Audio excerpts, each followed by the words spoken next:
on the News Channel 5 network. This is Morning Line with Nick Beres.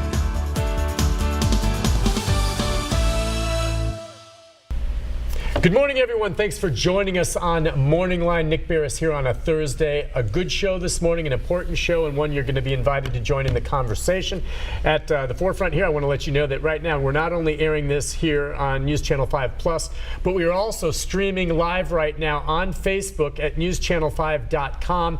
I'll be monitoring that as well. If you have any comments that you'd like to message me here as we talk about this, please do so there. We'll get the phone number up in just a moment, but we're going to be talking the day after the mayor of Nashville, Megan Barry, admitting to an extramarital affair that spanned almost 2 years with her chief of security. He has since retired. She has since gone public, and she did so last night in an exclusive interview with News Channel 5's chief investigative reporter, Phil Williams, who joins us now. Good morning to you, sir. Good morning. What have you been up to lately? Quite a bit. Well, thank you for coming on, because I can imagine so much last night through 10 o'clock and overnight you've been working this, Phil.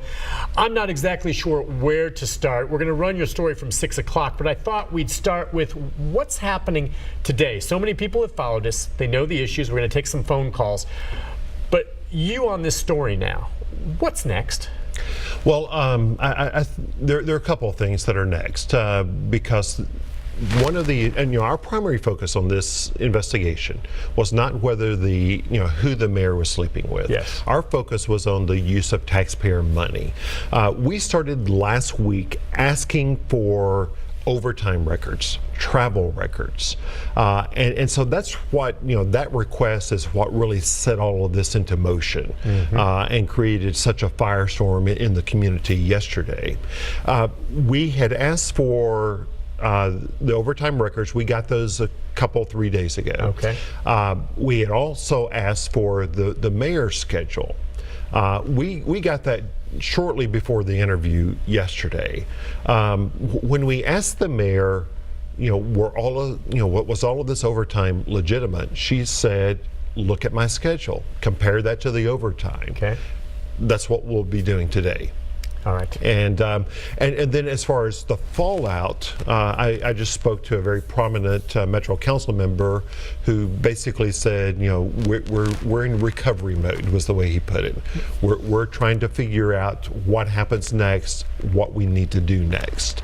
So I think, from the political perspective, from the Metro Council perspective, they're trying to figure out, where does this story go now? What do we need to do? Yeah, it really seems like the next step is going to be trying to look to see if there were public tax dollars, in essence, paying for this affair. Exactly. Okay. And I know there are certain things with the I-team I just know not to ask. But if you would, I think it would be instructive to folks to just talk, if you can, with what you can share about how that interview evolved. I mean, you started putting in those requests. You had some questions for the mayor. You put in that request to talk to her, and it happened yesterday. Right. I put in the request, I believe, Friday. Okay. And I was very straightforward with the mayor's spokesperson. I knew that they would know why we were asking, because my sources were incredible. Had indicated to you there may be something going on between the mayor and her chief of security. Exactly. Okay. And to the point that I had no doubt. Okay. And so I really encouraged the mayor's office. She needs to sit down, answer the questions, go ahead and get all of this information out there as soon as possible. Just come clean. And I believe, that they thought that was the right, strategy for them as well. And so I had been asking for, a few days for this interview. And then yesterday, I think the speculation about what I was working on became so intense in the community that they just sort of said, okay, let's do the interview.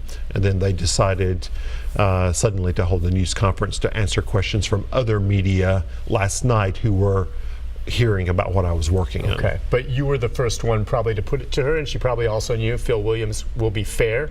There were no restrictions on your questions. Absolutely none. Right. The only ground rules were, they wanted her to be able to make a statement at the beginning of the interview. Let her say what was on her heart, and then I could ask whatever I wanted to ask. Okay. I want to talk so much more to you about it. We're going to put the phone number up in a moment. That's why we haven't put it up yet, because I know many of you want to call and we'll get to your questions. But the piece that aired last night at 6 o'clock, we want to show folks, just in case they did not see it initially, showing more of his exclusive interview. You started first at 5 with something. Exactly. And then much more. And then, of course, at 10. And you're going to see more of that interview as well probably today. But if we can, let's look at Phil's piece, which aired last night at 6. That'll give you a little more background on exactly what we're talking about here. And I'm very embarrassed, and I'm deeply ashamed, and I'm very sorry. But when I've had an extramarital affair since I've been in the mayor's office, and I have hurt a lot of people. With those words, Mayor Megan Barry admitted what she had long kept secret, an ongoing affair with this man, Police Sergeant Rob Forrest, an officer paid by Nashville taxpayers to protect their city's highest elected official. I know God forgives, but the people of Nashville don't have to, and I also want to ask for their forgiveness. Barry says the affair began not long after her election in September 2015. That night, the police veteran was assigned to her protective detail. And Forrest has been a constant presence with the mayor during most of her public appearances, even as she admits the affair was ongoing. When it comes to the city of Nashville, you were Sergeant Forrest's boss. Why did you not say at some point, if I'm going to have this relationship, he needs to be removed from my detail? That was a mistake, and I should have. So that was a failure as the mayor? That was a failure from a personal perspective to say, this is something that's happening, and I should remedy this. I mean, what I should have done is not remedy him being a part of my security detail, whether or not I should have owned up and not had the affair. During 2017, travel records show Forrest traveled with the mayor to San Francisco, Salt Lake City, Denver, Washington several times, as well as New York. In September, he flew with her to Athens, Greece, the next month to Paris, all at taxpayer expense. Were all of those legitimate business trips? Yeah, absolutely, every single one of them. And if it hadn't been Sergeant Forrest who would have been traveling with me as detail, there would have been other detail and traveling with me. The detail security policy is set by the police department, and they say I have to travel with security. In fact, Forrest provided protection for former mayors Bill Purcell and Carl Dean. He averaged $34,000 a year in overtime for the last 3 years of Dean's term. But after Barry took office, Forrest's overtime pay increased to just below $60,000 in fiscal year 2015-16. The next year, that increased to more than $75,000, bringing his total pay to $157,000 for fiscal year 2016-17. Some people will look at that and say that taxpayers are paying for this relationship. What would you say to them? I think what this reflects is, again, the policy that the police have about making sure that when I'm working that I have detail, and I don't think it's a secret that I do work a lot, and I do have a pretty aggressive schedule. Was he getting paid by taxpayer at any point when you all were having your personal time? No.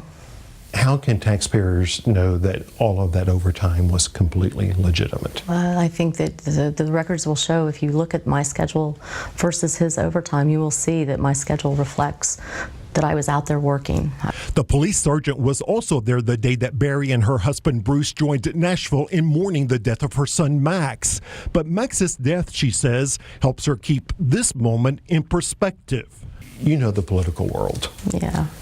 There may be some people who say she cannot govern, she must resign. What do you say to them? No. This is a bad day. I'm going to have a lot more bad days coming up. I've already had my worst day. And I know the difference between a mistake and a tragedy. And this is a mistake. And I think that we've been able to show in this administration over the last 2 years that we've done a lot of really good things. And that's going to continue to be my focus. As for her future with her husband, Barry says that's for them to figure out. Bruce and I have a lot to work through, and we're working through it. I'm really blessed that I have a husband who is supportive of me, who has been there for me. We've been through a lot together, and this is something that personally we're going to work through. All right, there you have it. You know what we're going to do, Phil? We'll take a quick break here now. We've got the phone lines. We'll get the number up, and we'll open that up. We'll try to address maybe some of the comments that are coming in on Facebook right now at NewsChannel5.com and get more of your thoughts on how this developed and where we go from here with Chief Investigative Reporter Phil Williams right after this. Stay with us.